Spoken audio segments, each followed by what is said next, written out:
रात का समय था और विक्रम अपनी पुरानी हवेली में अकेला बैठा हुआ था। यह हवेली शहर के बाहरी इलाके में थी और कई सालों से वीरान पड़ी थी। कहते हैं कि इस घर में कुछ अजीब होता था, लेकिन विक्रम इन बातों पर विश्वास नहीं करता था। उसने हवेली को नए सिरे से बसाने का मन बनाया था। वह रात हवेली की पहली रात थी और चारों ओर गहरी चुप्पी थी। अचानक हवेली के पुराने लकड़ी के दरवाजे से एक धीमी खुरदुरी आवाज आई। विक्रम ने सोचा कि शायद हवा का झोंका था और उसने इस आवाज को नजरअंदाज कर दिया।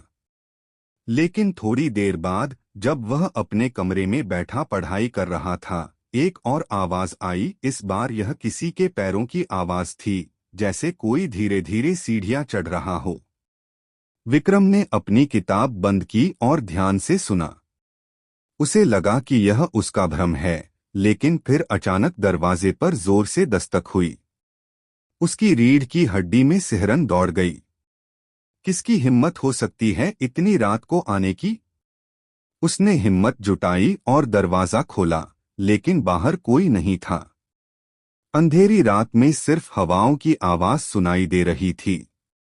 विक्रम ने सोचा कि शायद उसका दिमाग उसे धोखा दे रहा है और वह वापस अपनी कुर्सी पर आ बैठा। लेकिन तभी एक सर्द हवा का झोंका उसके कमरे में घुस आया और कमरे की सारी बत्तियां बुझ गईं। अब हवेली का हर कोना अंधेरे में डूब चुका था। विक्रम का दिल तेजी से धड़कने लगा। उसे लगा कि कुछ गड़बड़ है। उसने मोमबत्ती जलाने की कोशिश की, लेकिन उसके हाथ कांप रहे थे। अचानक उसे लगा कि कोई उसके पीछे खड़ा है। उसकी सांसें थम गईं। उसने धीरे धीरे मुड़कर देखा और वहां एक धुंधली छाया खड़ी थी, एक औरत की छाया, सफेद साड़ी में लिपटी हुई।